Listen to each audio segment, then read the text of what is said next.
In the early years of the 19th century, England was a society poised between tradition and transformation. The dawn of new technologies and shifting social customs cast long shadows over time-honored rituals surrounding death and mourning. Among these evolving customs was the emergence of photography, a nascent art form that promised to capture the fleeting essence of life, but also held the power to confront the permanence of death in a way previously unimaginable. It was against this backdrop that an enigmatic photograph was taken in 1806, an image that would come to be known as the girl buried beside her future self, a haunting visual testament to both the fragility of human existence and the complex relationship between memory, mortality, and the passage of time. The early 1800s in England were marked by a deeply spiritual, yet practical approach to death. Mourning was both a public and private affair, governed by strict social codes that dictated how grief was displayed and managed. Families of means often commissioned painted portraits or commissioned detailed memorials, seeking to preserve the likeness and legacy of those who had passed. Yet the arrival of photography, still in its infancy and accessible only to a select few, began to subtly shift these practices. While daguerreotypes would not be invented until decades later, early photographic experiments and related image-making techniques were stirring curiosity among the scientific and artistic communities. This new medium promised a revolutionary way to confront death, not through brush and canvas, but through the mechanical capture of light and shadow. Before we continue, make sure to like and subscribe to never miss a new video. And tell me, where are you watching this video from? I love seeing all different people come together for these stories. The photograph in question, taken in 1806, is an extraordinary artifact from this era of transition. It depicts a young girl, her delicate form lying still, positioned beside an empty coffin. The composition is both simple and profoundly unsettling, its starkness evoking a sense of suspended time. The girl's visage, pale yet serene, contrasts with the dark, unoccupied coffin resting beside her, a silent symbol of a future yet to unfold, or a life interrupted before it could begin. The image's unsettling duality, the coexistence of life and death, presence and absence, resonates with the era's complex attitudes toward mortality and the afterlife. At the time, burial customs were deeply entwined with religious beliefs and social expectations. The act of burial was not merely a practical necessity, but a sacred ritual that offered the bereaved a measure of control over the chaos of loss. Cemeteries were places of reflection and remembrance, designed to honor the dead and provide solace to the living. Yet, the idea of burying a child beside an empty coffin was a practice that defied convention and raised poignant questions about hope, identity, and the human desire to transcend the finality of death. This photograph's origins are shrouded in mystery, but its impact has echoed through centuries as a haunting visual narrative that challenges conventional understandings of time and existence.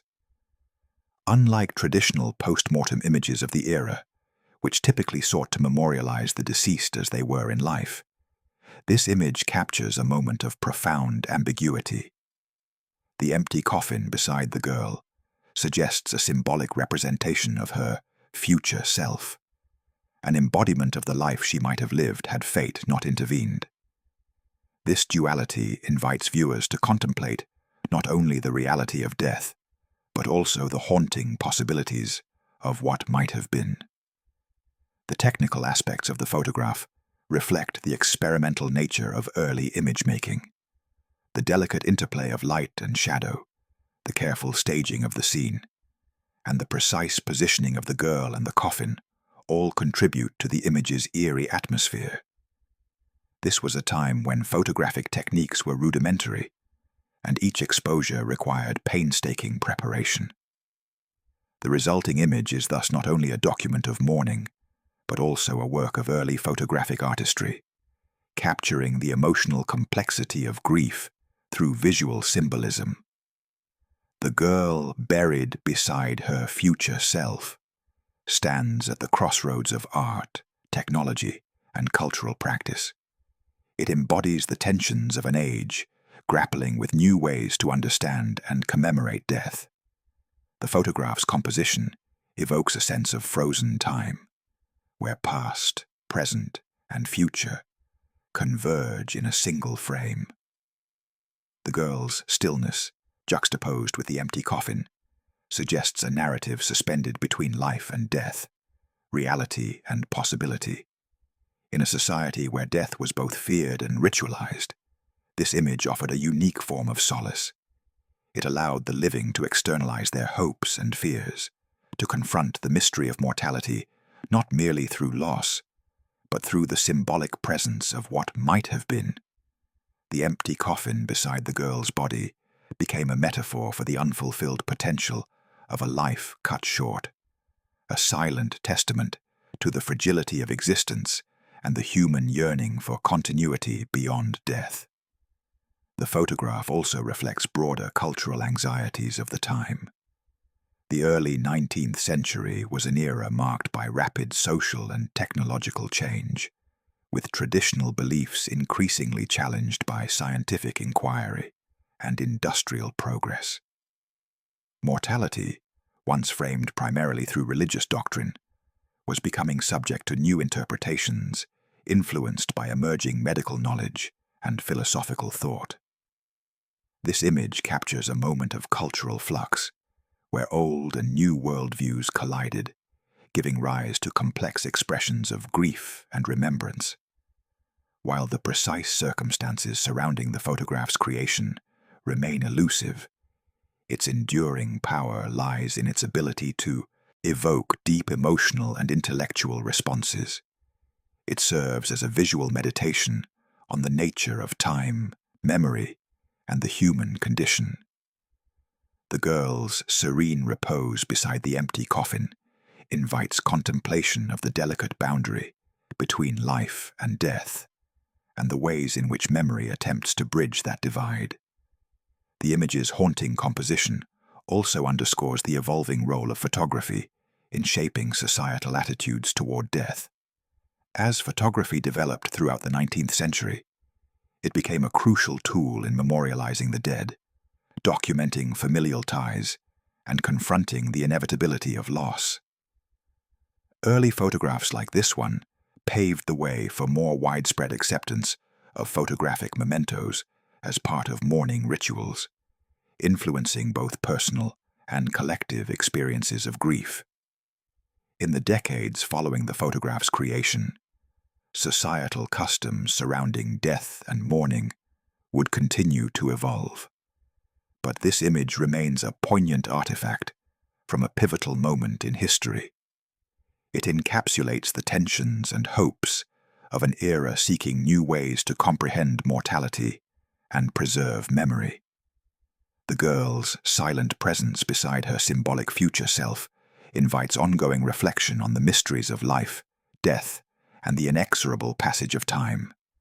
Thus, the girl buried beside her future self, 1806, stands not only as an early example of photographic innovation, but also as a profound cultural document.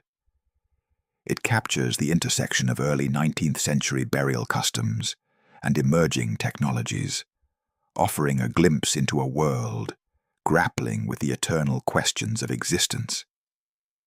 Through its evocative imagery, it challenges viewers to consider the ways in which we confront the unknown and seek to hold on to what slips inevitably away.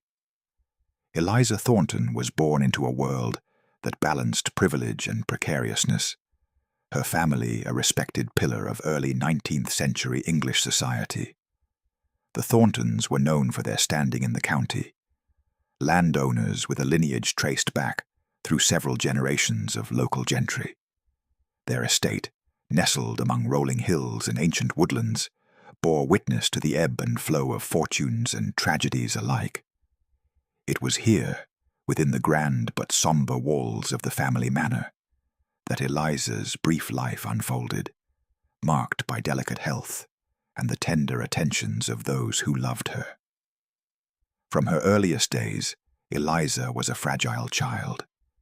She bore the pale complexion and slight frame, often remarked upon in the family's social circles, a contrast to the robust vigor characteristic of her siblings and cousins. Her mother, Margaret Thornton, was a woman of considerable intellect and quiet determination, who had dedicated herself to nurturing Eliza's well-being with a mixture of hope and apprehension.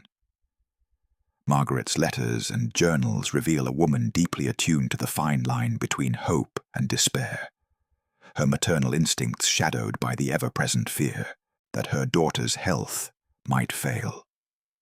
The Thorntons' concerns were not unfounded. In an era when childhood illnesses could swiftly turn fatal, Eliza's constitution was a source of constant worry. The family physician, Dr. Jonathan Carrington, was often summoned to the estate, his visits marked by a delicate dance of clinical observation and sympathetic reassurances. Yet, despite his efforts, Eliza's ailments remained elusive, her symptoms fluctuating in ways that confounded the limited medical knowledge of the time.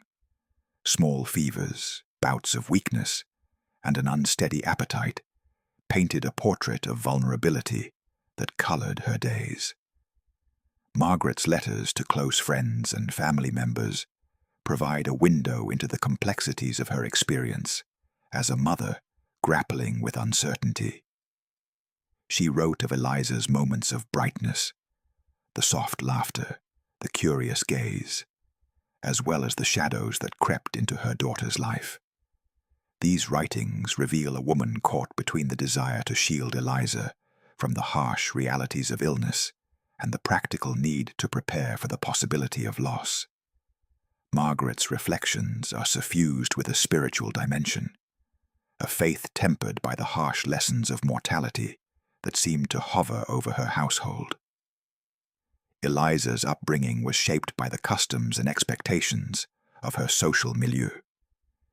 Education for girls of her status was often limited to accomplishments deemed suitable for marriage and social grace. Yet within the private confines of the Thornton estate, she received a more attentive and personalized education. Tutors were engaged to teach her reading, writing, and basic arithmetic, along with lessons in music and needlework.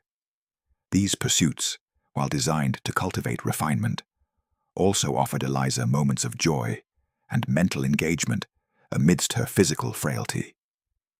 The family's social calendar was punctuated by gatherings and events that underscored their prominence, but also served as a reminder of the fragility of life. Eliza's appearances at such occasions were carefully managed, her presence often shielded to preserve her health. These moments of outward normalcy belied the undercurrent of anxiety that permeated the household, a tension palpable to those attuned to the nuances of upper-class Victorian life. Margaret's role extended beyond that of a grieving mother. She was also the steward of the family's legacy and the guardian of its future. Her hopes for Eliza were intertwined with the broader aspirations of the Thornton lineage. In her private musings, Margaret contemplated the challenges her daughter would face. A young woman of delicate health, navigating the rigid expectations of society. The tension between her hopes and fears is etched into the family's narrative, revealing the intimate struggles behind the public facade. The Thornton household was not isolated from the intellectual currents of the time. Margaret, in particular, was influenced by contemporary debates on health, spirituality, and the role of women. Her personal library contained treatises on infant care, moral philosophy, and the burgeoning field of medical science. These readings informed her approach to Eliza's care, blending traditional remedies with emerging ideas about hygiene and convalescence. Margaret's engagement with these discourses reflects a broader pattern among Victorian women of her class, who sought both to protect their families and to engage with the pressing questions of their age. Eliza's relationship with her immediate family was characterized by tenderness and protective instincts. Her father, Edward Thornton, was a man of reserved demeanor, more comfortable managing estates and finances than expressing emotion. Yet, in private moments, he demonstrated a quiet affection for his daughter, often retreating from the demands of public life to spend time at her bedside or in the gardens where she could enjoy the fresh air. Her siblings, older and more robust, oscillated between youthful playfulness and a growing awareness of Eliza's vulnerability, their interactions marked by a mixture of normal sibling affection and the solemnity imposed by her condition. Within the wider community, Eliza was known as a delicate presence, a girl whose health elicited both sympathy and admiration. Neighbors and servants alike were attentive to her needs, their lives intertwined with the rhythms of the Thornton estate. The household staff, especially the nursemaids and governesses, played crucial roles in monitoring her daily condition, providing comfort, and reporting any changes to Margaret and Dr. Carrington. These relationships formed a network of care that underscored the collective nature of child rearing and illness in a period before modern medicine's advances. The social and cultural context of Eliza's life cannot be disentangled from the prevailing attitudes toward childhood and mortality in early 19th century England. Childhood was often viewed through a lens of innocence and transience, a stage of life imbued with both promise and peril. The high rates of childhood mortality meant that families like the Thorntons lived with an acute awareness of death's proximity, shaping their rituals, hopes, and fears. Eliza's story, while deeply personal, reflects broader patterns of loss and remembrance that resonated across Victorian society. Margaret's anxieties about Eliza's future extended beyond physical health to encompass questions of identity and destiny. In her private journals, she pondered the spiritual fate of her daughter, contemplating the mysteries of life beyond death and the possibility of reunion in an afterlife. These reflections reveal a woman wrestling with the limits of human understanding and the comfort offered by faith. Margaret's writings articulate a worldview in which earthly fragility coexists with eternal hope, a duality that shaped the family's mourning practices and their engagement with emerging technologies like photography. The Thorntons' decision to commission a photograph bearing the unsettling motif of Eliza beside an empty coffin emerges from this complex matrix of hope, fear, and spiritual contemplation. It was an act laden with symbolism, a visual expression of their struggle to reconcile the reality of loss with the desire to preserve Eliza's memory and the potential life that lay ahead of her. The photograph became more than a mere likeness. It was a statement about identity, time, and the human capacity to hold conflicting emotions simultaneously. In this light, Eliza's delicate health and the family's responses to it gain deeper significance. Her story captures the intersection of personal grief and cultural practice, illuminating the ways in which families of the period sought to navigate the uncertain terrain of illness and impending death. The portrait of Eliza, serene yet haunted by the empty coffin beside her, stands as a testament to the Thornton family's attempts to assert agency over fate, memory, and the passage of time in an era marked by both tradition and change. In the late autumn of 1806, a somber shadow settled over the Thornton estate as Eliza's fragile health took a sudden and irrevocable turn. The precise nature of her illness remained elusive, an enigma that confounded even the attentive care of Dr. Jonathan Carrington, the family's trusted physician. Despite his earnest efforts and the ministrations of her devoted mother, Eliza succumbed to a mysterious ailment that, in the absence of definitive medical knowledge, was simply recorded as an unknown fever. Her passing marked a profound rupture in the life of the family and the community alike, a moment that would ripple through time, captured forever in the haunting photograph that came to symbolize more than mere loss. In the weeks preceding her death, Eliza exhibited symptoms that oscillated between hope and despair. Dr. Carrington's notes, preserved in the family archives, describe a litany of signs: intermittent fever, pallor, and a weakening pulse, alongside periods of surprising lucidity and gentle smiles. These fluctuations offered fleeting comfort to Margaret and the household, who clung to the hope that their daughter might yet recover. Yet, as the days shortened and the chill of winter approached, Eliza's strength waned, and the air within the manor grew heavy with a quiet anticipation of impending grief. The doctor's examination was marked by the limitations of contemporary medicine. Without the tools to diagnose infections or understand the complexities of the immune system, treatments were largely palliative, aimed at alleviating symptoms rather than curing underlying causes. Dr. Carrington administered various remedies common to the period: herbal infusions, bloodletting, and poultices, all guided by the prevailing humoral theories of health. Despite these interventions, Eliza's condition deteriorated steadily, leaving the physician to acknowledge his inability to stem the tide of her decline. Margaret's role during this time was one of tireless vigilance and maternal devotion. Her journals chronicle the harrowing days and nights spent at Eliza's bedside, recording the subtle shifts in her daughter's breathing, the faint warmth of her hand, and the tender moments when Eliza's gaze met hers with fleeting recognition.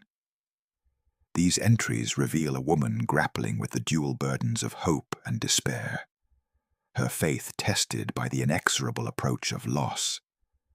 Margaret's reflections are imbued with a poignant mixture of spiritual resignation and the desperate desire to hold on to the fragile thread of life that tethered her daughter to the world. The family's grief was compounded by the communal nature of mourning in their social context. News of Eliza's illness and subsequent death spread through the local community, eliciting expressions of sympathy and shared sorrow. The Thorntons, accustomed to a degree of privacy and control over their affairs, found themselves navigating the delicate balance between public expectation and personal anguish. The rituals surrounding Eliza's passing were conducted with solemnity and adherence to custom, reflecting the era's deep-seated respect for the rites of death and remembrance. In the days following Eliza's death, preparations were made for her burial, a process steeped in both tradition and personal significance. The family's decision to commission a photograph capturing Eliza's repose beside an empty coffin was a radical departure from standard practices, underscoring their desire to memorialize not only the life lost, but the future that would never come to be. This image, carefully staged and imbued with symbolic meaning, was intended to serve as a tangible connection between the present grief and the hope for spiritual continuity. The photograph's creation was an event marked by a somber atmosphere and meticulous attention to detail. James Whitmore, a local pioneer in early photographic techniques, was invited to the estate to undertake the delicate task. Whitmore's accounts describe the scene as suffused with a reverence that transcended the technical challenges of the process. Eliza was positioned with care, her pale form arranged beside the empty coffin that would become a potent symbol of absence and potential. The interplay of light and shadow in the image was crafted to evoke both the serenity of sleep and the haunting finality of death. The community's reaction to Eliza's passing was tinged with a mixture of empathy and curiosity. The unusual nature of the photograph stirred conversations about the evolving ways in which death was commemorated. Some viewed the image as a profound expression of love and loss, while others regarded it with a sense of unease, unsettled by the stark juxtaposition of life and death captured so vividly. Within the Thornton household, however, the photograph became a cherished emblem of remembrance, a means to preserve Eliza's memory beyond the constraints of her brief existence. Margaret's personal reflections in her journals during this period reveal the depths of her sorrow and the complexity of her mourning. She wrote of the emptiness left by Eliza's absence, the silent rooms of the manor that once echoed with her laughter, and the aching hope that her daughter's spirit found peace. Her writings also express a nuanced understanding of grief as a process, one that encompassed both the pain of loss and the tentative embrace of acceptance. Margaret's faith provided a framework for this journey, offering solace while acknowledging the profound rupture wrought by death. Dr. Carrington's medical observations in the aftermath of Eliza's death highlight the broader challenges faced by physicians in an era constrained by limited diagnostic tools. His report emphasized the need for greater understanding of childhood illnesses, a sentiment echoed by many in the medical community as they grappled with the mysteries of disease and mortality. The Thornton case, while personal, reflects the wider medical uncertainties of the time and the urgent quest for knowledge that would eventually transform the practice of medicine. The community's mourning extended beyond the immediate family, with neighbors and local clergy participating in memorial services and acts of remembrance. The local parish church became a focal point for collective grief, its walls adorned with floral tributes and tokens of affection for the departed child. These rituals served to bind the community together in shared sorrow, reinforcing social bonds while providing a space for the expression of loss. Eliza's burial was conducted with the solemn dignity befitting her family's status, yet marked by the poignant symbolism that would define her memory. The empty coffin beside which she was laid was not merely a physical object, but a representation of the life that might have been, a future foreclosed by the inexorable advance of illness. This act of burial, captured forever in the photograph, encapsulated the complex interplay of mourning and hope that characterized the Thornton family's response to tragedy. In the years that followed, the photograph of Eliza beside her empty coffin became a silent witness to the family's enduring grief. It served as a focal point for remembrance, a visual testament to the delicate balance between life and death that defined her brief existence. The image's haunting composition resonated with viewers, evoking the universal themes of loss, memory, and the passage of time. Eliza's death, though shrouded in medical uncertainty, illuminated the profound human dimensions of illness and mortality in early 19th century England. Her story, preserved through the care of her family and the emerging art of photography, offers a window into the intimate struggles faced by those confronted with the fragility of life. It underscores the limitations of contemporary medicine and the ways in which families sought to make meaning from loss amidst an era of change and uncertainty. The tragedy of Eliza Thornton became emblematic of the broader human experience, a reminder of the fragile thread that connects life to death and the enduring power of memory to transcend temporal bounds. Through the lens of her photograph, viewers are invited to contemplate the delicate interstices of existence, the shadowed spaces where hope and despair intertwine, and the profound yearning to hold on to what is irrevocably lost. The decision to bury Eliza Thornton beside an empty coffin was a choice steeped in both symbolism and profound grief, a ritual that diverged sharply from the established funerary customs of early 19th century England. Within the social and religious frameworks of the time, burial practices were carefully codified, designed to honor the deceased and offer the living a measure of comfort amid loss. Yet the Thorntons' unusual act of interring their daughter alongside an unoccupied coffin, a symbolic stand-in for her future self, reveals a family grappling with the complex interplay of hope, mourning, and the human desire to defy finality. Burial customs in England during this period were informed by a confluence of Christian doctrine, social tradition, and emerging medical concerns. The dead were typically laid to rest in consecrated ground, their graves marked by headstones or memorials that served as tangible reminders of their earthly passage. The rituals surrounding funerals were both communal and personal, encompassing prayers, processions, and the careful preparation of the body.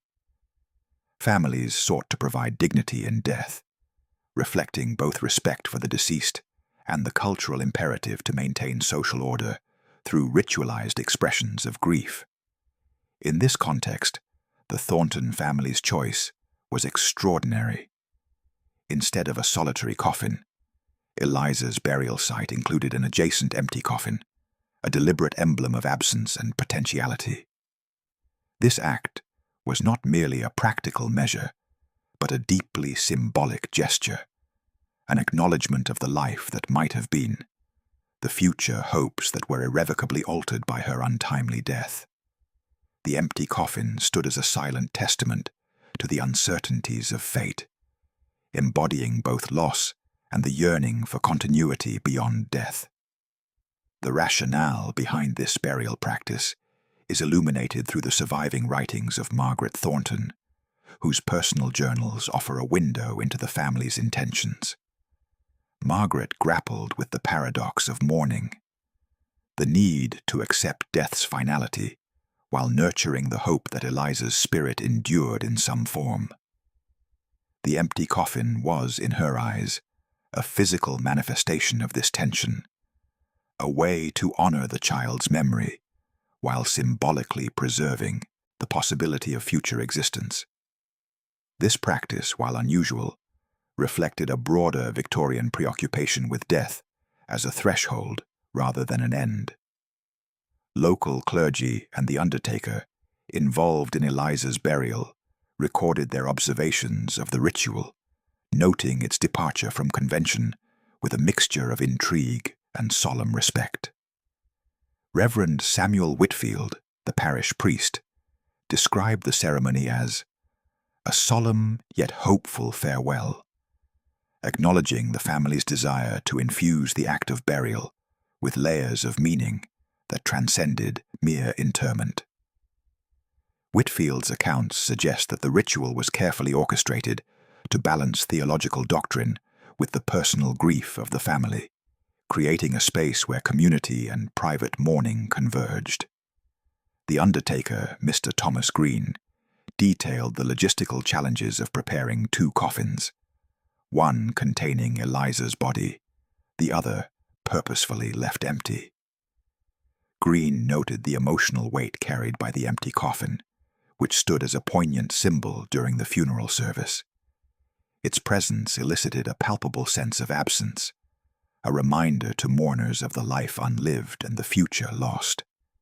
This unique arrangement was both a comfort and a source of unease, encapsulating the ambivalence that often accompanies profound grief. The practice of burying beside an empty coffin was not common in England at the time, making the Thornton family's choice all the more striking. Yet, it resonated with certain philosophical and spiritual currents circulating in early 19th century society. The era was marked by a fascination with mortality and the afterlife, influenced by religious revivalism, romanticism, and emerging scientific inquiry. Ideas about the soul's persistence and the fluidity of life and death found expression in literature, art, and personal ritual, reflecting a culture deeply engaged with questions of existence beyond the material world. In this light, the empty coffin can be seen as a physical embodiment of these cultural explorations. It represented a liminal space between presence and absence, life and death, reality and possibility. For the Thorntons, it was a means of asserting agency over the unknown, a tangible way to negotiate the heartbreak of losing a child whose future was now forever suspended. The coffin stood as a vessel of hope, a silent guardian of the narratives that might have been written had Eliza survived. The symbolic act also intersected with contemporary concerns about the rapidity of burial and the fear of premature interment, a prevalent anxiety in a time when medical science could not always definitively determine death. By placing an empty coffin beside Eliza, the family may have intended to acknowledge these uncertainties, offering a ritual safeguard that recognized the fragile boundary between life and death. This element added a layer of complexity to the burial, reflecting both personal grief and broader societal fears. The burial site itself became a place of contemplation and mourning, marked not only by the physical graves, but by the emotional resonance imbued in the arrangement. Visitors to the Thornton estate and the local parish cemetery remarked on the unusual configuration, sensing the deep layers of meaning encoded in the juxtaposition of the living child's resting place with the vacant coffin. The site became a focal point for family remembrance and community reflection, embodying the entwined themes of loss and hope. Margaret Thornton's writings reveal how this burial practice shaped her ongoing relationship with grief. She described visits to Eliza's grave as moments of both sorrow and solace, where the empty coffin served as a silent companion in her mourning. The ritual allowed her to externalize her complex emotions, giving form to the intangible sense of absence that permeated her life. Through this act, Margaret found a way to hold onto her daughter's memory, to negotiate the paradox of presence within absence. The broader cultural significance of this practice extends beyond the Thornton family. It highlights the ways in which mourning rituals adapt to the needs of the bereaved, incorporating symbols that speak to personal and collective experiences of loss. The empty coffin as an emblem of the future self reflects a universal human impulse to grapple with mortality by imagining continuity, transformation, or transcendence. It underscores the creative capacity of ritual to bridge the chasm left by death, offering a language through which to articulate grief's complexities. Within the evolving landscape of early 19th century England, this burial custom stands as a testament to the interplay between tradition and innovation. While grounded in religious and social norms, it also pushed the boundaries of accepted practice, introducing new ways to engage with death's mysteries. The Thorntons' choice exemplifies how families of the period sought to personalize mourning, infusing rituals with symbolic meaning that resonated deeply with their lived experience. This symbolic burial also set the stage for the creation of the photograph that would come to define Eliza's memory, a visual representation of the empty coffin's profound significance. The image, capturing the girl's repose alongside the vacant coffin, immortalized the family's attempt to reconcile loss and hope, presence and absence. It transformed a private ritual into a public artifact, inviting viewers to contemplate the layered meanings embedded in the act of burial and the human desire to transcend mortality. The empty coffin beside Eliza's resting place thus became more than a physical object. It was a metaphor for unfulfilled potential, a silent witness to the fragility of life and the enduring power of memory. The burial practice encapsulated the tension between despair and hope, closure and longing that defines the human response to death. Through this ritual, the Thorntons asserted a narrative of love and remembrance that reached beyond the confines of the grave, echoing through time as a poignant expression of grief's complexity.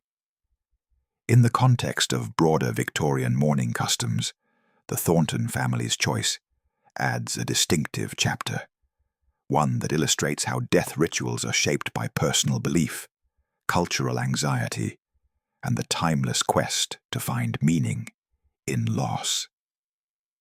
The empty coffin's presence alongside Eliza's body challenges viewers to consider not only the finality of death, but the spaces in between, the hopes suspended, the futures imagined, and the enduring bonds that outlast the corporeal form.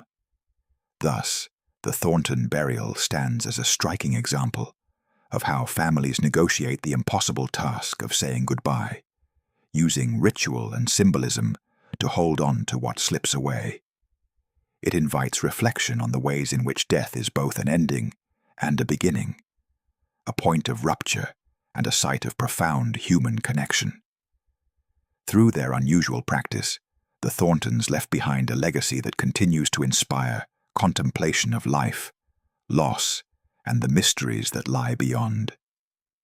In the quiet halls of the Thornton estate, soon after Eliza's burial beside the empty coffin, a new and unsettling chapter began to unfold, one that would intertwine the emerging art of photography with the family's profound grief.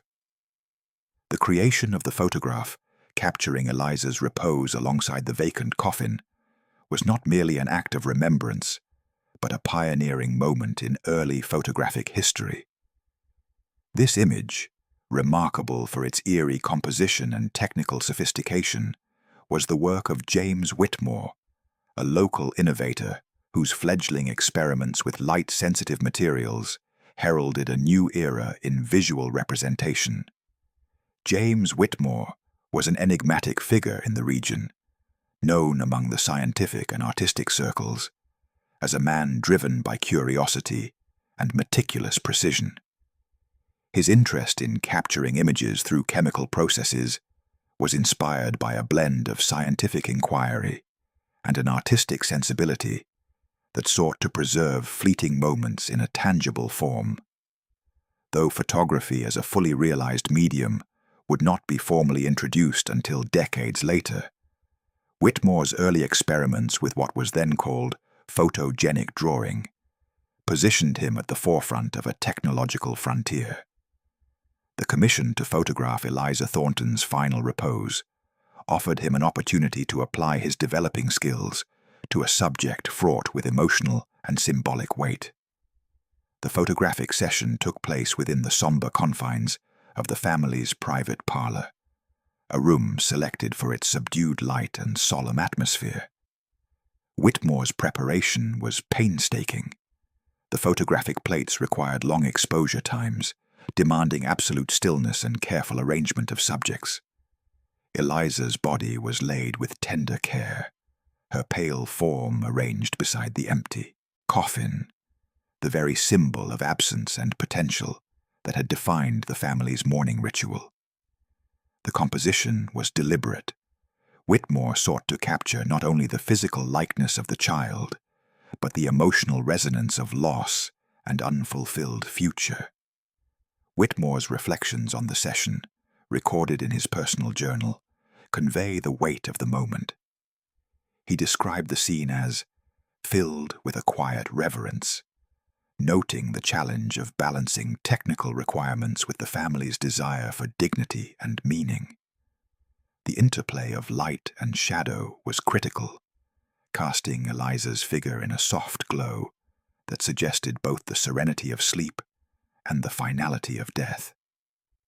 The empty coffin, stark and dark beside her, provided a haunting counterpoint, its presence evoking the silent void left by her absence. The early photographic techniques employed by Whitmore were rudimentary and fraught with limitations. Exposure times could last several minutes, necessitating that all subjects remain motionless to avoid blurring.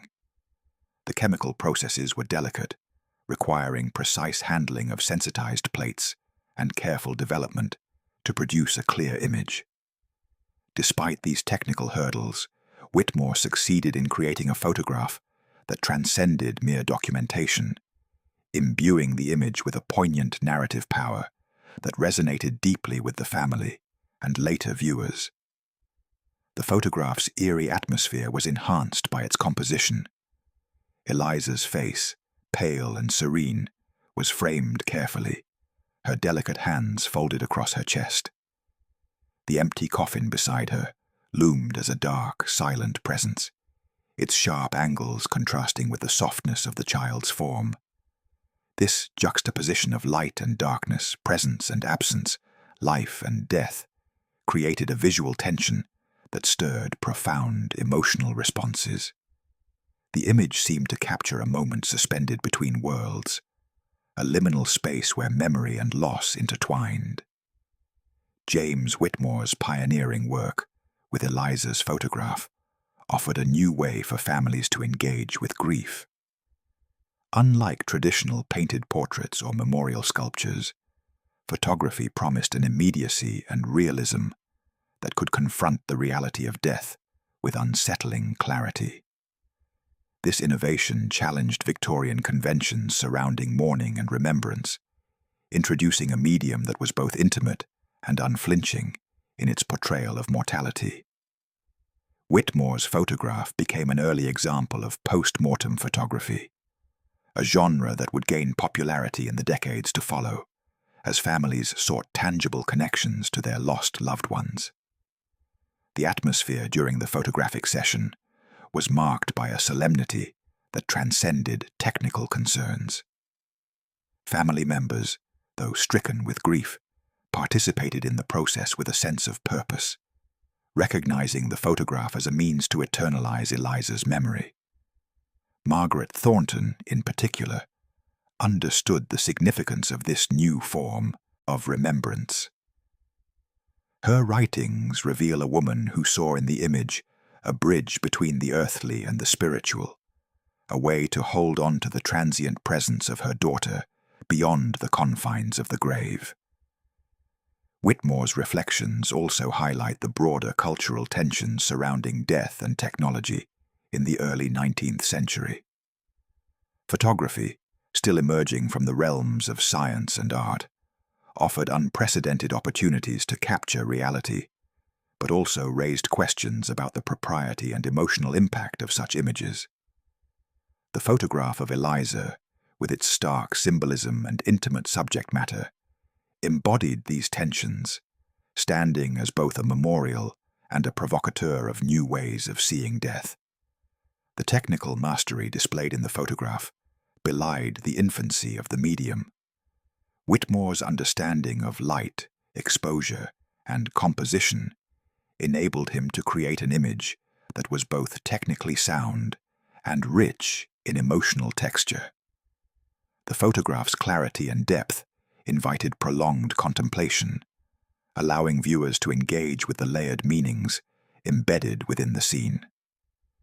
The interplay of light on Eliza's face suggested a peaceful repose, while the shadow cast by the empty coffin hinted at the void left by her absence. This image also functioned as a form of narrative, telling a story beyond what words could convey. It encapsulated the dual themes of presence and absence, life interrupted and futures imagined. The photograph became a visual elegy, a silent poem that spoke to the universal human experience of loss and the longing to preserve memory against the ravages of time. It transformed grief from a purely private sorrow into a shared cultural artifact, accessible and resonant across generations. Whitmore's pioneering efforts at the Thornton estate had implications that echoed beyond the immediate family. His photograph of Eliza became part of a broader movement that would eventually see photography integrated into mourning practices, influencing how societies memorialize the dead. The image's haunting power demonstrated the medium's capacity to confront death's reality, while offering a form of solace through remembrance. The family's embrace of this new technology reflected their desire to navigate grief in innovative ways. by commissioning the photograph, the Thorntons asserted control over Eliza's memory, transforming the ephemeral nature of life into a lasting visual testament. The image served as a tangible link between the past and the present, allowing the living to maintain connection with the departed, even as time marched inexorably forward. In the years that followed, the photograph would become a treasured heirloom, passed down through generations as a symbol of love, loss, and the complexities of human mortality. Its creation marked a pivotal moment in the history of mourning, a moment when art, science, and personal grief converged to produce a new form of remembrance.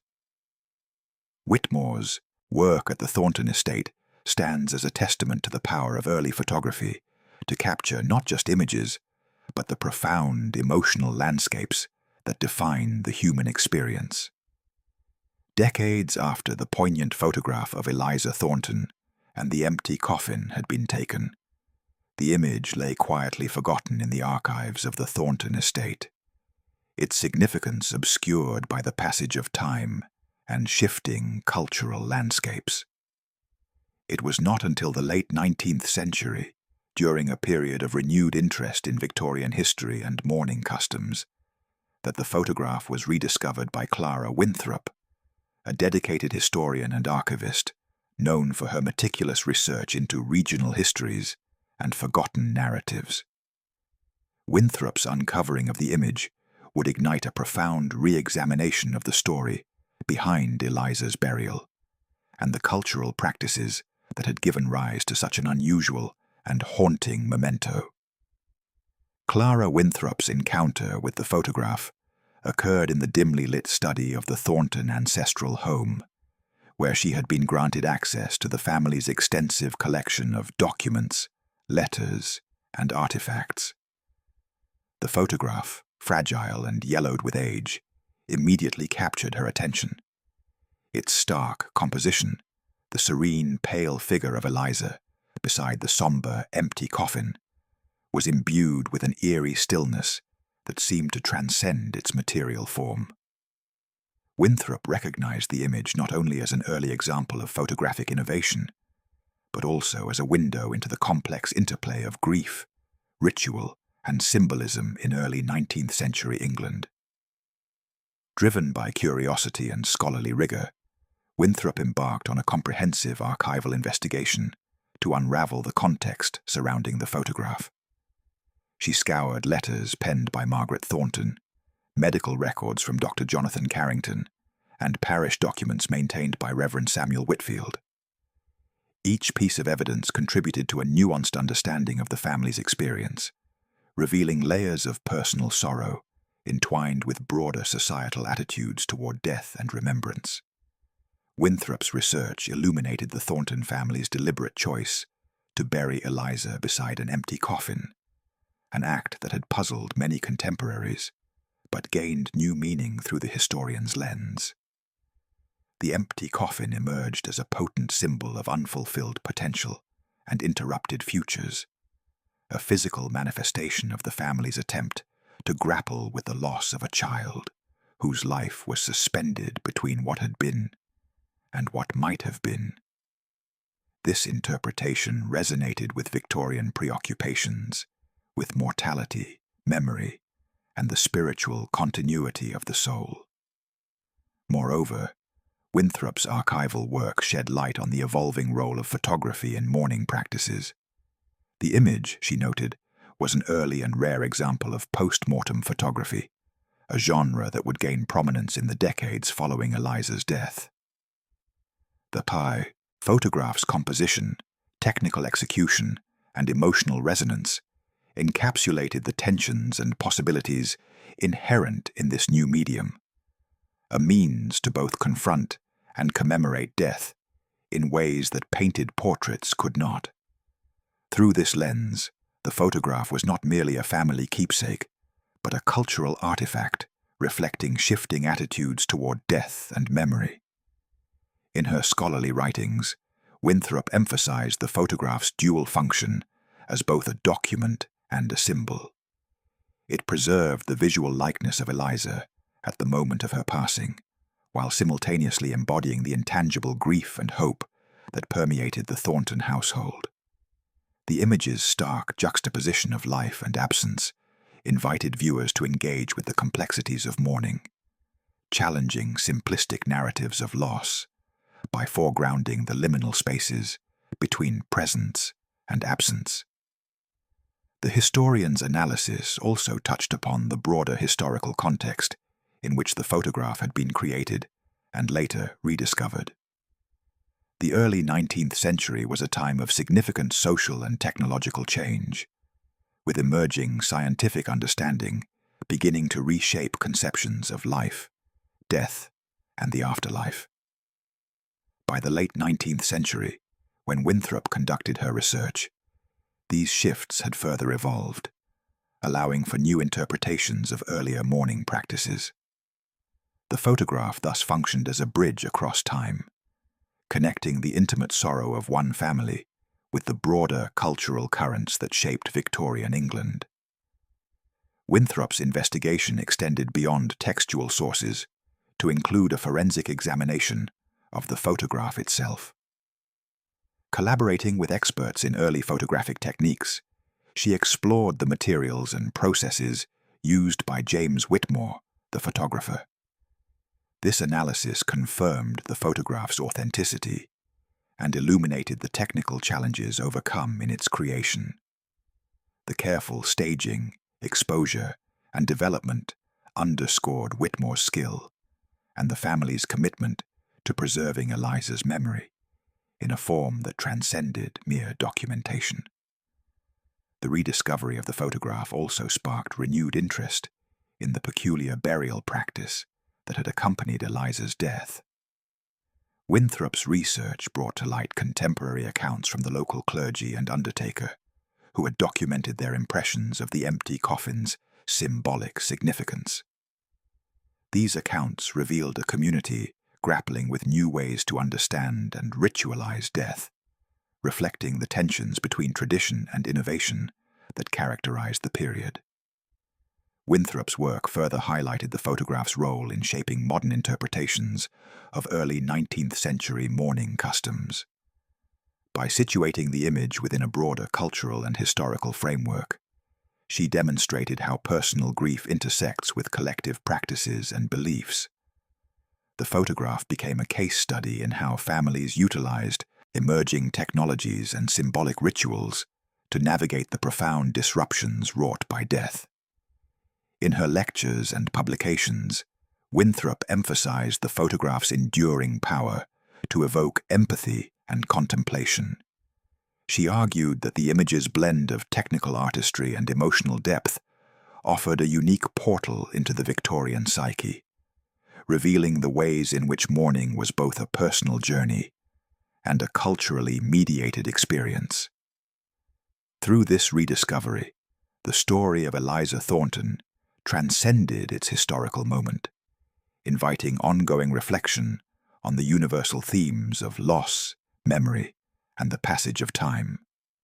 The photograph's resurrection in the late 19th century also influenced contemporary artistic and literary circles, inspiring renewed interest in themes of mortality and remembrance. Winthrop's scholarship brought attention to the image as a source of inspiration for Gothic and Romantic works that explored the liminal spaces between life and death. The photograph's haunting quality resonated with artists and writers seeking to grapple with the ephemeral nature of existence and the human desire to preserve what is inevitably lost. Through Clara Winthrop's diligent research and scholarly interpretation, the photograph of Eliza Thornton and the empty coffin re-emerged from obscurity as a vital historical and cultural artifact. Her work illuminated the complex interplay of personal loss, technological innovation, and evolving social customs that shaped the image's creation and legacy. By uncovering the story behind the photograph, Winthrop not only honored the memory of a young girl whose life was cut short, but also enriched our understanding of the ways in which societies confront and commemorate death. The rediscovery and examination of this haunting photograph thus opened new avenues of inquiry into the cultural history of mourning, memory, and identity. It underscored the power of visual artifacts to bridge temporal divides, connecting present and past through shared human experiences. The image of Eliza Thornton, once a private symbol of grief, became a public testament to the enduring complexities of life, death, and remembrance, a story revived through the patient work of a historian committed to giving voice to the silent narratives of history. The photograph of Eliza Thornton lying beside the empty coffin, once buried in obscurity and only recently rediscovered, has since become a focal point for modern interpretations, rich with symbolism and cultural resonance. This haunting image transcends its immediate historical context, inviting viewers and scholars alike to reflect on profound themes of time, mortality, and identity, concepts that have long preoccupied human consciousness and found varied expression throughout art, literature, and ritual. At its core, the photograph presents a visual paradox. A young girl, serene and still, juxtaposed with the stark absence embodied by the vacant coffin. This duality evokes a meditation on the fragile boundary between life and death, presence and void. In this way, the image functions as a powerful metaphor for the human condition, capturing the tension between the desire to hold onto life's fleeting moments and the inevitability of loss. The empty coffin's silent presence beside Eliza suggests not only death's finality, but also the haunting possibility of futures never realized, a poignant reminder of mortality's cruel interruption of potential.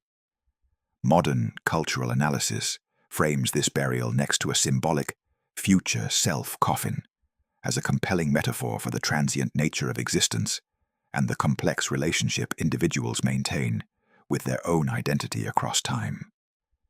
The empty coffin can be seen as a physical manifestation of the self that might have been, the life paths, experiences, and transformations foreclosed by early death. This interpretation aligns with broader philosophical inquiries into identity's fluidity, questioning whether the self is a fixed entity or a series of unfolding possibilities abruptly curtailed in Eliza's case. The photograph's composition reinforces these themes through its deliberate staging and visual contrasts.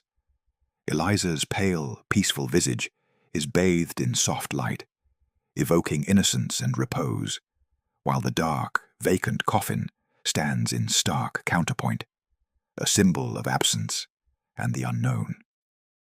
This interplay of light and shadow not only heightens the image's emotional impact, but also symbolizes the dialectic between life and death, hope and despair. Such visual tension invites viewers to engage actively with the photograph, to enter into a contemplative dialogue about the ephemeral nature of life and the enduring presence of memory. Within the cultural milieu of early 19th century England, this image and its associated burial practice reflect complex attitudes toward death and the afterlife. The era was marked by a profound engagement with mortality, shaped by religious beliefs, social customs, and emerging scientific thought. Death was not simply an end, but a transition, a passage to another realm that required ritualized acknowledgement and preparation. The symbolic burial beside an empty coffin, immortalized in the photograph, encapsulates this worldview, embodying a hope for continuity beyond physical demise, even as it confronts the bitter reality of earthly loss. Modern interpretations also consider the photograph as a commentary on time itself, how past, present, and future coalesce in the human experience. The image arrests a fleeting moment, freezing Eliza's stillness alongside the symbolic, absent future represented by the empty coffin. In this frozen tableau, time is simultaneously linear and cyclical, with death marking both an end and a point of reflection. The photograph thus becomes a visual meditation on temporality, inviting questions about how humans perceive and cope with the irreversible passage of time and the void it leaves behind. The photograph's role in understanding early 19th century attitudes toward death and afterlife extends beyond mere documentation. It serves as a cultural text through which contemporary and later audiences can explore evolving notions of mourning, memory, and spiritual belief. The image's haunting power lies in its capacity to evoke empathy and philosophical reflection, bridging the gap between the specific historical moment of Eliza's death and universal human concerns. Scholars have noted that the photograph also participates in a broader Victorian fascination with death as a liminal space, a threshold where the boundaries between the living and the dead blur. This fascination found expression in literature, art, and ritual practices, all grappling with the mysteries of existence beyond the material world. The image of Eliza beside the empty coffin resonates with this cultural preoccupation, embodying a tangible representation of the in-between, the suspended state between life's presence and death's absence. The photograph's symbolism extends further into questions of identity and the self's persistence after death. The empty coffin, conceived as the future self, embodies the unrealized trajectories of Eliza's life, serving as a silent monument to what might have been. This notion challenges traditional understandings of identity as confined to the physical body or a singular lifetime, suggesting instead a more expansive view that encompasses potentiality and memory. In this way, the image invites viewers to consider how death reshapes identity, not only through loss but through the narratives constructed around absence. The cultural and psychological dimensions of the photograph also reflect the human need to find meaning in death and to assert control over the unknowable. By staging Eliza beside an empty coffin, her family created a visual narrative that externalizes grief and hope, making tangible the intangible. The image becomes a form of dialogue, a conversation between the living and the dead, the known and the unknown, the actual and the possible. This dialogue resonates across time, inviting successive generations to confront their own mortality and the legacies they leave behind. Furthermore, the photograph can be situated within the broader history of mourning practices, illustrating how technological innovation intersects with cultural expression. As an early example of post-mortem photography, the image prefigures later Victorian customs, where photography became integral to memorialization. Its symbolism and emotional resonance helped shape a new visual language of mourning, one that balanced reverence with realism and offered a means to preserve memory beyond the ephemeral. The layered meanings embedded in the photograph also speak to the role of art and representation in processing grief. The image functions not only as a record, but as an aesthetic and symbolic artifact, weaving together personal loss with cultural narratives. This synthesis underscores how mourning rituals and artistic expression serve as mechanisms for coping with the profound disruption wrought by death, transforming private sorrow into shared cultural experience. In the contemporary context, the girl buried beside her future self continues to captivate historians, artists, and the public, drawing attention to the enduring human concerns that transcend eras. The photograph's evocative power lies in its ability to engage with fundamental questions. How do we understand the self in relation to time and mortality? How do we memorialize those whose lives are cut short?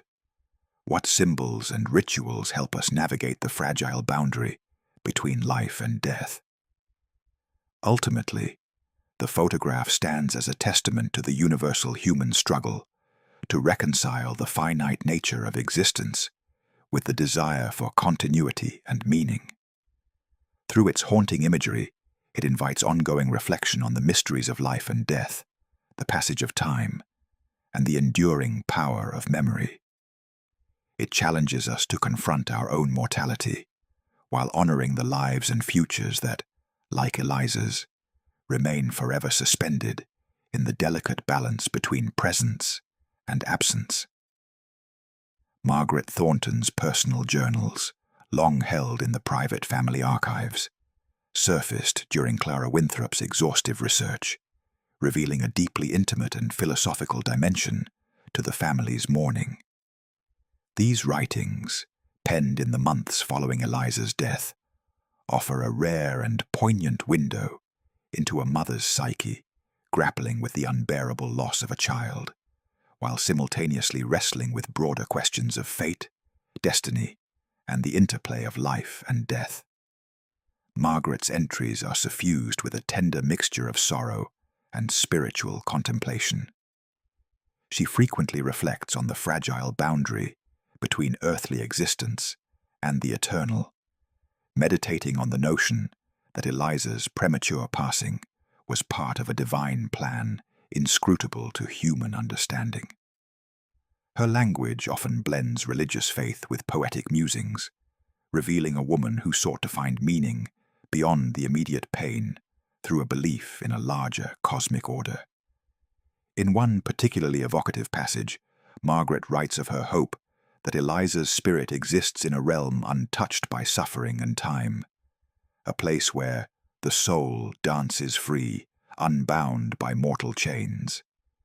This imagery captures the Victorian era's complex engagement with death, not merely as an end, but as a transformation. Margaret's faith, while tested by grief, provided a framework within which she could position her loss as part of a continuum rather than an abrupt void. Her reflections also delve into the tension between fate and free will, concepts that occupied much of Victorian philosophical discourse. Margaret wrestles with the idea that Eliza's delicate health and untimely death were predetermined by forces beyond human control, yet she simultaneously clings to the hope that her daughter's legacy could transcend mortality through memory and love. This dialectic reveals a profound human struggle to reconcile the randomness of tragedy with the desire for meaning and order. Margaret's writings articulate a vision of mourning that encompasses both acceptance and resistance.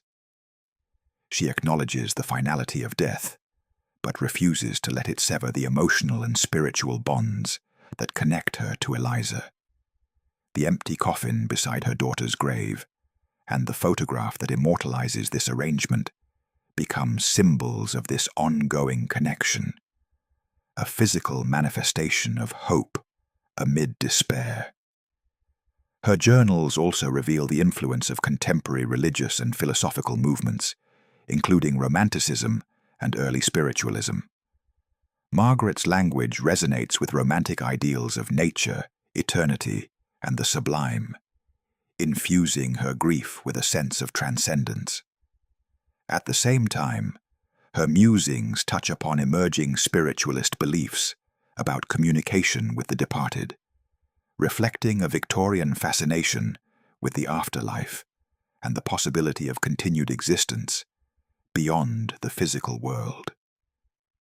The philosophical depth of Margaret's writings extends to her reflections on the nature of identity and memory. She contemplates how Eliza's essence persists in the hearts and minds of those who loved her, suggesting that memory serves as a bridge over the chasm of death. This notion aligns with Victorian mourning practices that emphasized remembrance through rituals, keepsakes, and increasingly photography, which Margaret embraced as a means to preserve her daughter's image and spirit. Margaret's personal grief, as expressed in her journals, also illuminates the broader cultural context of Victorian mourning customs. Her meticulous attention to ritual, symbolism, and memorialization mirrors societal expectations that shaped how families processed loss. Yet, her writings transcend mere adherence to convention. offering instead a deeply personal and philosophical engagement with death that speaks to universal human experiences. The influence of Margaret's thought extends beyond her immediate circle, as her journals reveal correspondence with close friends and relatives who shared and supported her spiritual and emotional journey. These letters reflect a network of women in Victorian society who, through empathetic exchange, shaped and were shaped by the era's evolving attitudes toward death, bereavement, and the afterlife. Margaret's reflections thus contribute to a broader dialogue about the role of women as custodians of memory and interpreters of grief. Her writings also provide insight into the psychological dimensions of mourning, capturing the oscillation between despair and hope, isolation and connection. Margaret's candid accounts of sleepless nights, moments of profound longing, and flashes of spiritual solace offer a nuanced portrait of bereavement that challenges simplistic narratives of grief. Her resilience and introspection embody the complex emotional landscape navigated by those confronting the loss of a child. Margaret's philosophical musings on fate and destiny echo contemporary Victorian anxieties about the limits of human understanding and the search for meaning in a rapidly changing world. The early 19th century was a period of scientific discovery and social upheaval, which unsettled traditional religious certainties and prompted new explorations of spirituality and existential purpose. Within this milieu, Margaret's journals stand as a testament to the personal ways individuals grappled with these broader cultural shifts. The legacy of Margaret Thornton's writings is imprinted not only in the family's history, but also in the ways they influenced mourning customs and literature within Victorian society. Her blending of personal grief with spiritual inquiry contributed to a cultural climate that valued introspection and symbolic expression in the face of death. The journals, circulated among trusted confidants, helped to shape practices that integrated emotional authenticity with ritualized remembrance. Moreover, Margaret's embrace of photography as a means of memorialization reflected her forward-looking approach to grief. She recognized the power of the medium to capture and preserve Eliza's likeness, offering a tangible connection that complemented her philosophical and spiritual hopes. This integration of emerging technology with traditional mourning practices exemplifies the dynamic interplay between innovation and tradition in Victorian bereavement. In sum, Margaret Thornton's journals provide a richly textured narrative of a mother's journey through loss, faith, and remembrance. They reveal a woman whose grief was both deeply personal and profoundly shaped by the intellectual and cultural currents of her time. Through her writings, Margaret articulated a vision of mourning that embraced complexity, hope, and spiritual continuity, an enduring testament to the human capacity to find meaning amid the shadows of death. Her philosophical reflections invite us to consider how individuals navigate the delicate balance between acceptance and longing, how mourning rituals embody both memory and aspiration, and how the interplay of personal faith and cultural belief shapes the ways we honor those who have passed.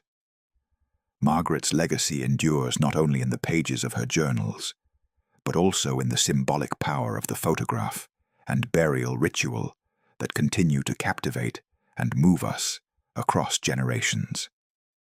The photograph of Eliza Thornton, resting beside her empty coffin, has long transcended its immediate historical context to become a profound symbol within cultural and philosophical discourses on time, existence, and human mortality.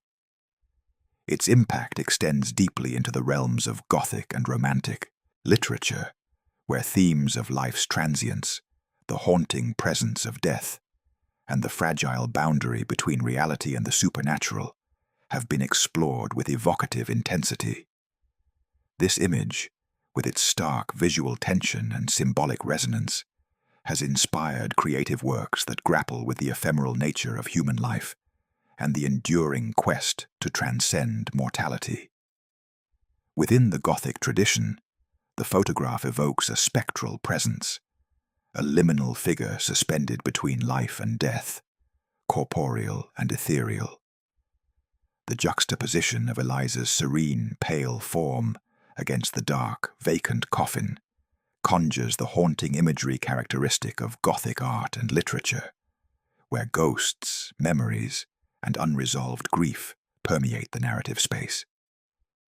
This visual motif resonates with the genre's fascination with the uncanny being the familiar rendered strange by its proximity to death and loss. Eliza's image, frozen in time yet marked by absence, embodies this uncanny effect, inviting viewers to confront the spectral dimensions of mourning. Romantic literature, similarly preoccupied with themes of impermanence and the sublime, finds echoes in the photograph's meditation on mortality and the passage of time. The image's delicate interplay of light and shadow, innocence and absence, reflects romantic sensibilities that valorize emotion, nature, and the sublime experience of confronting the infinite. Writers of the period often explored the tension between human finitude and the vastness of existence, a dialectic visually embodied in Eliza's repose beside the empty coffin, a tableau that simultaneously captures the tender beauty of life and the inexorable shadow of death. The photograph's symbolism as a representation of hope, loss, and the human desire to transcend mortality has also informed broader cultural narratives. It serves as a poignant reminder that beneath the certainty of death lies a complex web of emotions and beliefs that shape how individuals and societies understand existence.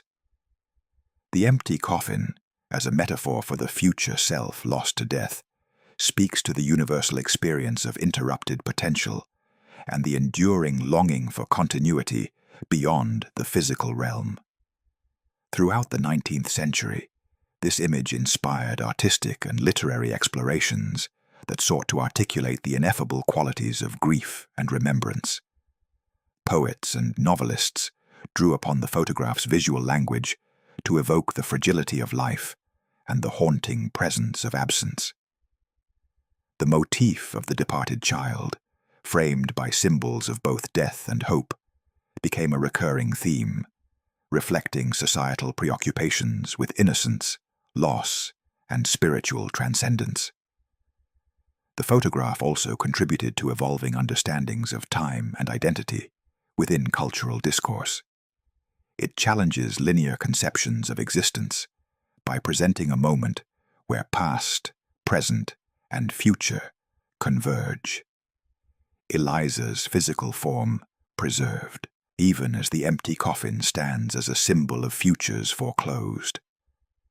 This temporal complexity invites reflection on how memory and mourning negotiate the passage of time, preserving the essence of the departed beyond their mortal lifespan.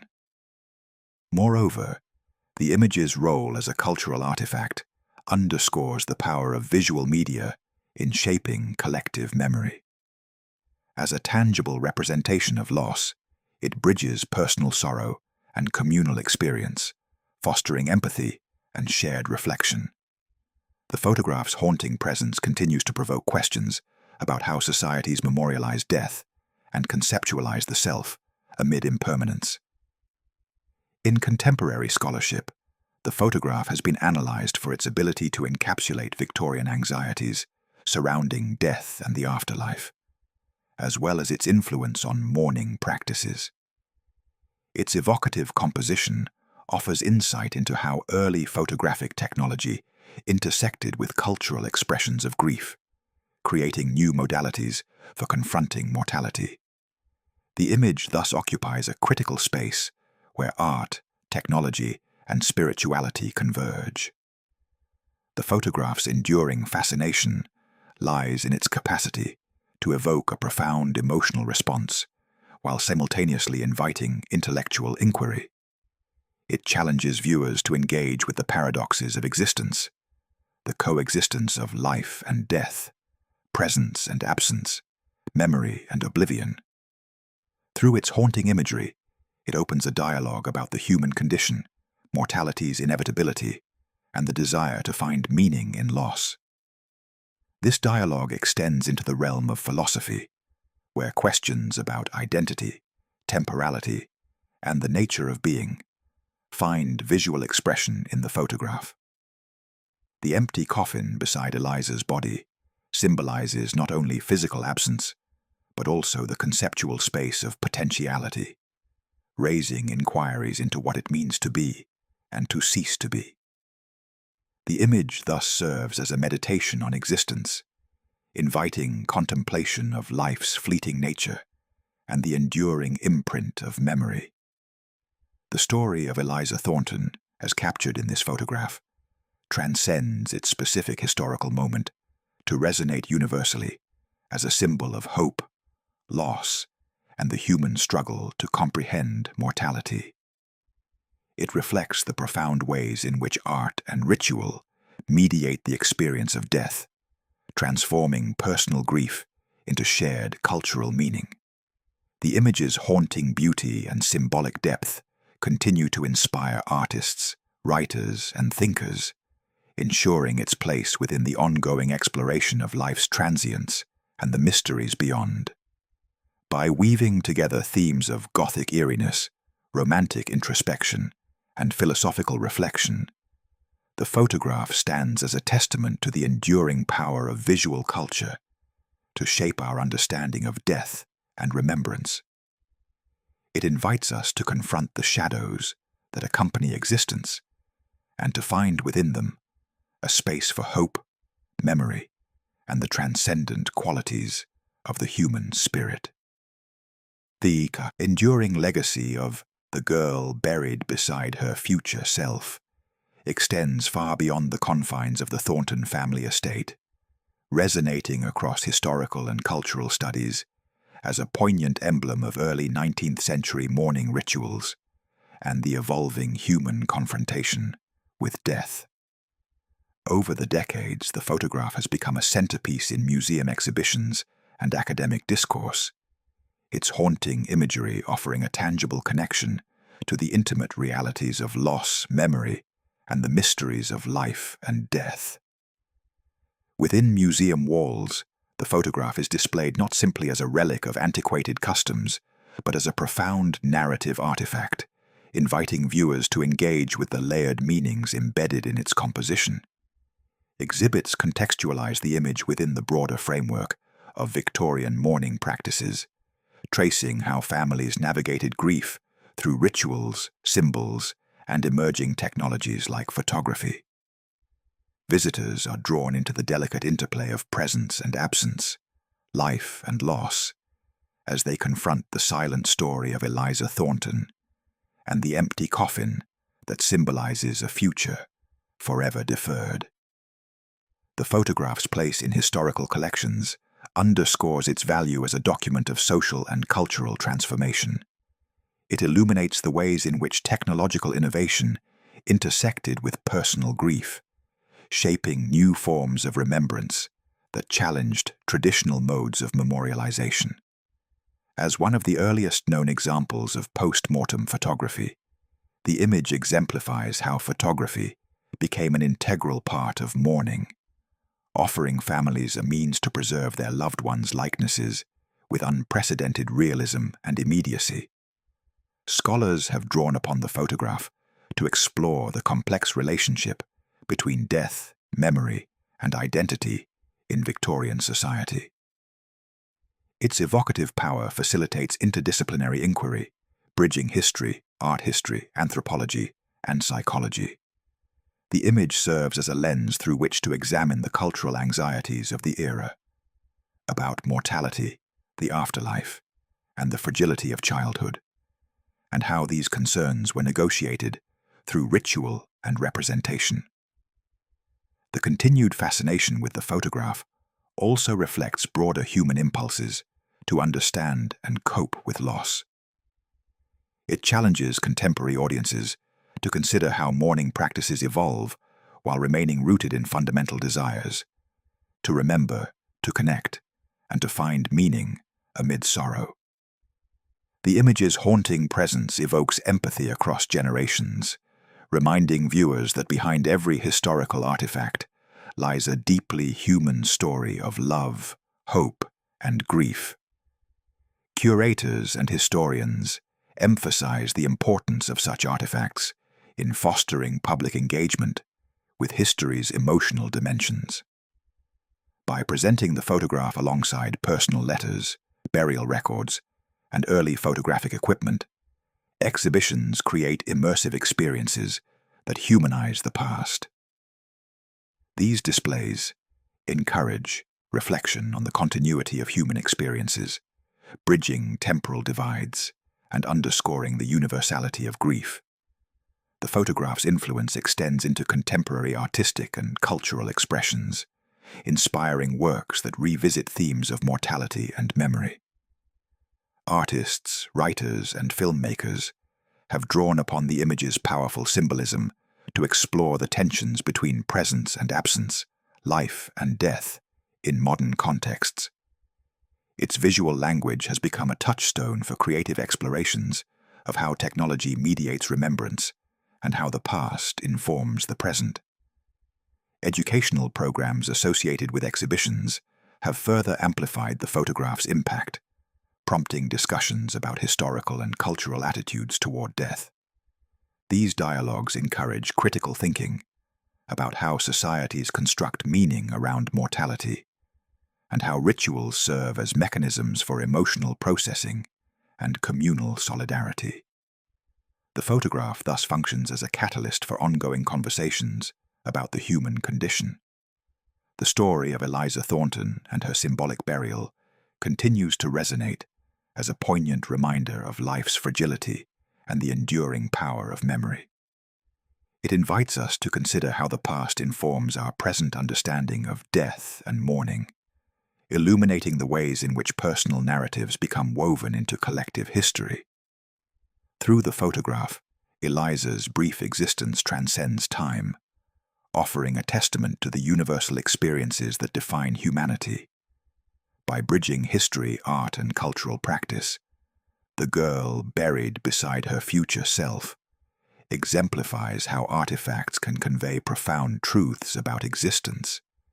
It challenges us to confront the inevitability of death with empathy and reflection, recognizing the enduring need to honor those who have passed through acts of remembrance.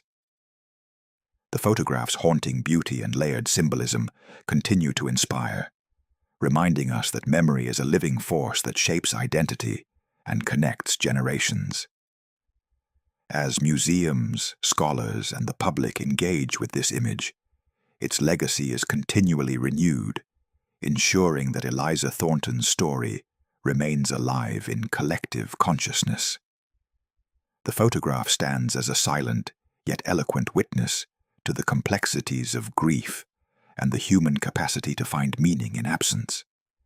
It beckons us to explore the delicate boundaries between life and death, presence and memory, inviting an ongoing dialogue that enriches our understanding of what it means to be human. In this way, the photograph transcends its role as a mere historical artifact, becoming an enduring symbol of humanity's quest to reconcile with mortality.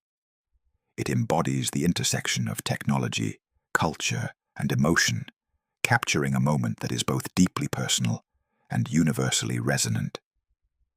Through its evocative imagery, the girl buried beside her future self continues to move, challenge, and inspire, reminding us that behind every image lies a story waiting to be told and remembered.